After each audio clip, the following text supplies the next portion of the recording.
സാറേ ഒരു കാപ്പി തരുമെന്ന് എങ്ങനെയാണ് ഇംഗ്ലീഷ് ചോദിക്കുക? നിന്റെ ചാട്ടം എങ്ങോട്ടാണെന്ന് എനിക്ക് മനസ്സിലാവുന്നുണ്ട്. എടാ, നീ നിന്റെ സ്വന്തം ഭാര്യയോടാണ് കാപ്പി ചോദിക്കണമെങ്കിൽ ഔപചാരികമായിട്ട് സംസാരിക്കും? ഇല്ല.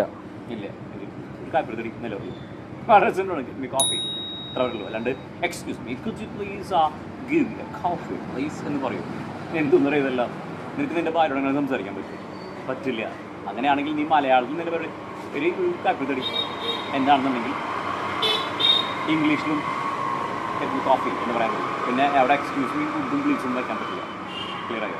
അതേപോലെ തന്നെ ഇതിപ്പോൾ പറയുന്നത് എടാ ഒരു കാപ്പി പറയുന്നത് എന്ന് പറയുന്നത് അപ്പോൾ എന്താ പറയും? Order coffee. ഇതാണ് ഓർഡർ കോഫി. അതല്ലാതെ കുഡ് യു പ്ലീസ്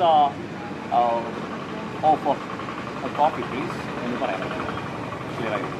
അത്രേ ഉള്ളൂ. ഒന്നുമില്ലടാ, ഭാഷയല്ലേ. മലയാളം സംസാരിക്കുന്ന പോലെ തന്നെ ഇംഗ്ലീഷ് സംസാരിക്കുക, ഹിന്ദി സംസാരിക്കുക, വ്യത്യാസമൊന്നുമില്ല. സാറേ ഒരു കാപ്പി തരുമെന്ന് എങ്ങനെയാണ് ഇംഗ്ലീഷ് ചോദിക്കുക? നിന്റെ ചാട്ടം എങ്ങോട്ടാണെന്ന് എനിക്ക് മനസ്സിലാവുന്നുണ്ട്. എടാ, നീ നിന്റെ സ്വന്തം ഭാര്യയോടാണ് കാപ്പി ചോദിക്കണമെങ്കിൽ ഔപചാരികമായിട്ട് സംസാരിക്കും? ഇല്ല. ഇല്ല. ഒരു കാപ്പി എടുത്തിട്ട് നിലവിൽ വളരെ സിമ്പിളാണ്, കോഫി അത്ര ഉള്ളൂ. അല്ലാണ്ട് excuse me could you please give A coffee please എന്ന് പറയും. എന്തൊന്നും അറിയതല്ല. നിനക്ക് നിന്റെ ഭാര്യയോട് അങ്ങനെ സംസാരിക്കാൻ പറ്റില്ല.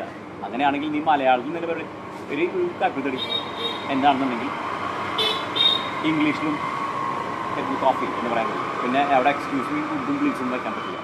ക്ലിയർ ആയോ? അതേപോലെ തന്നെ ഇതിപ്പോൾ പറയുന്നത് എടാ ഒരു കാപ്പി പറയുന്നത് എന്ന് പറയുന്നത് അപ്പോൾ എന്താ പറയും? Order coffee. ഇതാണ് ഓർഡർ കോഫി. അതല്ലാതെ കുഡ് യു പ്ലീസ്